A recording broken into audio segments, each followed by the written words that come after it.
Happy Thursday po sa ating lahat. Ako si Benison Estareja.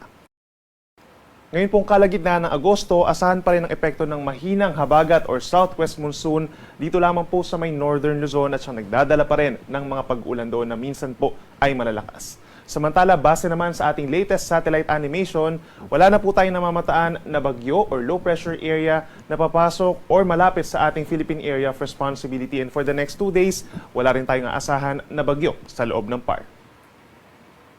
By today po, araw ng Thursday, asahan pa rin po ang makulimlim na panahon at mga pag-ulan dito sa may western section ng Northern Luzon, kabilang ng Ilocos Region, Batanes, and Babuyan Group of Islands. Light to moderate rains with at times heavy rains po ang aasahan ngayong araw, kaya't mag-ingat pa rin sa mga posibleng pagbaha at pagguho ng lupa.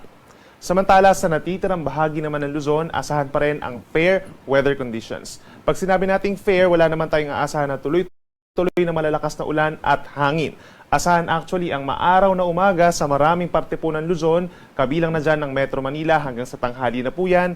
And then pagsapit po ng hapon hanggang gabi, bahagyang maulap hanggang maulap ang kalangitan na siyang sinasamahan pa rin po ng mga pulu-pulo mga pag-ulan. Mataas ang tsansa ng mga localized thunderstorms natin dito sa may areas po ng Cagayan Valley, Cordillera Region, Central Luzon, hanggang dito po sa may Metro Manila, Rizal, and Northern Quezon, lalo na from around 2 to 6 p.m. At dahil fair weather tayo, asahan ng mainit na temperatura pagsapit ng tanghali sa maraming lugar sa Luzon. Pinakamaiinit pa rin sa may Cagayan and Isabela. Hanggang 35 degrees Celsius po ang ating air temperature. Asahan din between 33 to 34 degrees Celsius sa may Nueva Ecija, Tarlac, Pampanga, hanggang dito po sa may Metro Manila. Maximum temperature po yan. At dito naman sa may Cordillera Region, mananatiling malalim. Katulad sa Baguio, hanggang 22 degrees Celsius sa tanghali. Sa ating mga kababayan po sa Palawan at sa Visayas, asahan ng maaraw na umaga hanggang tanghali dahil hindi nakakaapekto dito ang habagat. Pagsapit ng hapon hanggang sa gabi, bahagyang maulap hanggang maulap naman ang kalangitan at meron lamang mga piling lugar na magkakaroon ng mga localized thunderstorms o yung mga pagkidlat, pagkulog at mga pag-uulan na nangyayari lamang po sa mga certain localities.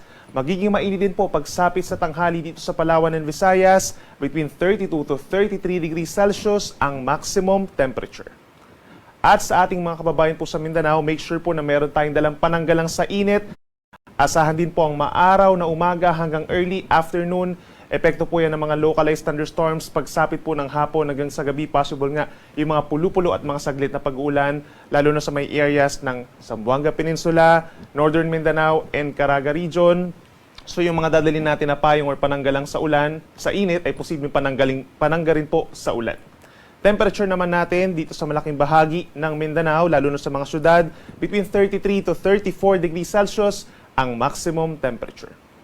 At simula po bukas hanggang sa weekend, mananatiling mahina pa rin po ang southwest monsoon. Possible na makaapekto na lamang ito sa may extreme northern Luzon at siyang magdadala pa rin po ng mga pag-uulan doon. Kaya't mag-ingat pa rin po sa mga posibleng pagbaha at pagguho ng lupa doon sa mga areas. Kabilang na rin dyan yung Ilocos Norte, mainland Cagayan, plus Apayao. Samantala sa natitirang bahagi naman ng ating bansa, asahan pa rin for the next 3 days ang bahagyang maulap at minsan maaraw na kalangitan.